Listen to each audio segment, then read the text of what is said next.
all against the truth of that prophet.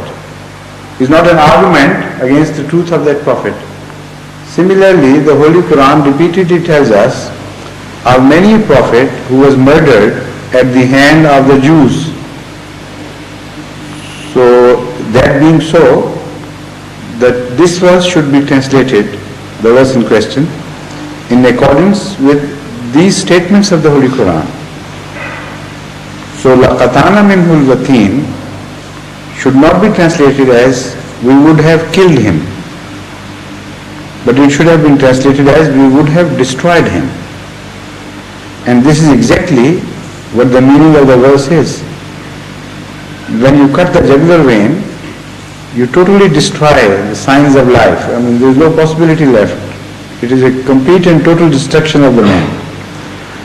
So here it means that if anyone makes a false claim, Allah would see to it that he is destroyed, he is uprooted, he is annihilated. This is the translation which should be acceptable in the light of other verses of the Holy Quran. So Hadhrat Yahya, if murdered, it is nothing strange about it. In reality, prophets before Hadhrat Yahya had been murdered, and murdering of a prophet is not a sign of his falsehood. That is one way of looking at this problem. There is another way from the religious point of view. Here Allah says, لَا أَخَذْنَا مِنْهُ بِالْيَمِينِ. We will destroy him, we will kill him. And on the other hand, it is nowhere denied that the enemies of the prophets cannot kill them. The subjects are different in both these cases. On the one hand, prophets are opposed by the ordinary people, and they sometimes succeed in killing prophets. But it is not Allah who destroys them. Here Allah says, I will do it. That means that Allah will also make a distinction in this regard. Allah will see to it that such a person is really destroyed and is exposed as well. So in case of Doi, for instance, although he was not murdered, but when he was destroyed by Allah, his own people abandoned him, he was deserted by all friends and foes alike, his name was tarnished, he had to accept in so many words that he was not the son of the so-called father of his, but his mother was a wanton woman, and this statement he gave in he submitted before a court of law. So all these things are the signs that it is Allah who is doing it. If just a chance murder occurs, nobody can say that this is Allah's doing. But if the whole surrounding turns against somebody and signs appear in frequently, and they encompass the person from all sides until he has no way out, this is the punishment of Allah which has been described here. Otherwise, catching by the right hand doesn't mean anything. Catching by the right hand in reality means that his power will be destroyed. He will not be permitted to run away. So this phenomena occurs when really the punishment comes from Allah, and it should not be confused with an ordinary chance murder of a prophet at the hand of the enemy. This actually is the failure of the mission of a prophet. Failure, not just the failure, but failure in a strong way, where one can see and witness the wrath of Allah falling upon such a person. That is, if he is a conscious liar, if he is in his full control, if he is in control of his senses and so on, then it should happen. This shouldn't happen to every madman who claims to be a prophet.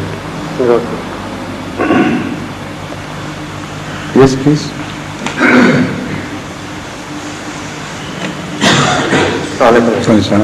As you're bearing in mind the previous question, I think we use another verse, and I put this question in ignorance.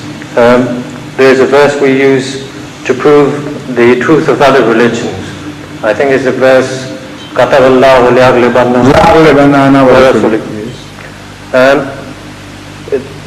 with the other verse that was just used, it apparently misses or leaves out the Baha'i faith, because even though it was fulfilled as far as the murder of, I think, Baha'u'llah is concerned, Yes. the other side is that I think I was watching the program recently, and they were saying something to the effect that the Baha'i faith is the fastest growing religion.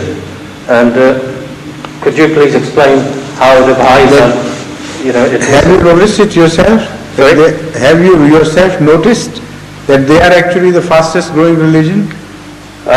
Publicity-wise, we read a lot about them in the paper. That's just a publicity. Yeah. And in reality, you don't see Baha'is growing at all anywhere. The fact is that Hadhrat Mirza Tahir about 50 years ago disclosed this secret of Baha'i propaganda. He said that I have made investigations, and when we find out from Baha'is where they are found in large numbers according to their propaganda and claims, they will indicate some place, and where when we make inquiries there, they say no, not here, at some other place. And when we shift the inquiries to that place, they say no, it's not here, but the third place, and so on. So this was detected by Hadhrat Mirza Tahir that long before, and it is exactly the same technique here. And I am myself a witness to this fraud, because I happened to be in Chicago when there was to be a yearly ceremony to be held in their greatest center in the world, which happens to be in Chicago. They have built a beautiful temple there, which is so glorious and so expensive that millions upon millions of dollars must have been spent there. It's a huge affair, and in a very expensive area. So there they were going to hold a function which was of some importance. I don't exactly remember the name of that function, but it was well publicized. It was said that this was going to be the annual function of the entire American Baha'i movement and so on.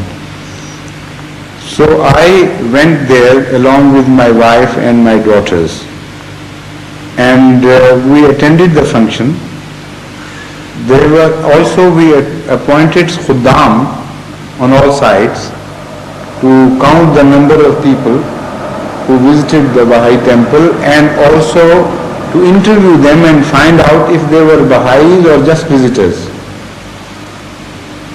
So next to me was sitting a Baha'i couple. During this, I asked that couple if they were all Baha'is who had visited this temple, and they were hardly 140, 130. That was my guess. That should be the number, my estimate. So the answer was yes, all of them are Baha'is.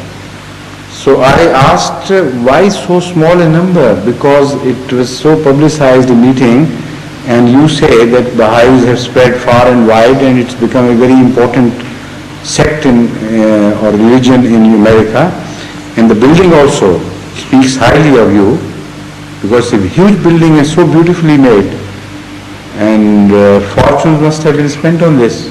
But why there are so few people? So the answer was something was mumbled which didn't carry any sense. But anyway, there was no time for debate, I left it at that. Afterwards, I asked Khuddam what was the result of their inquiry. And they told me that of all the people, there were just 23 Baha'is. All the rest were visitors like us.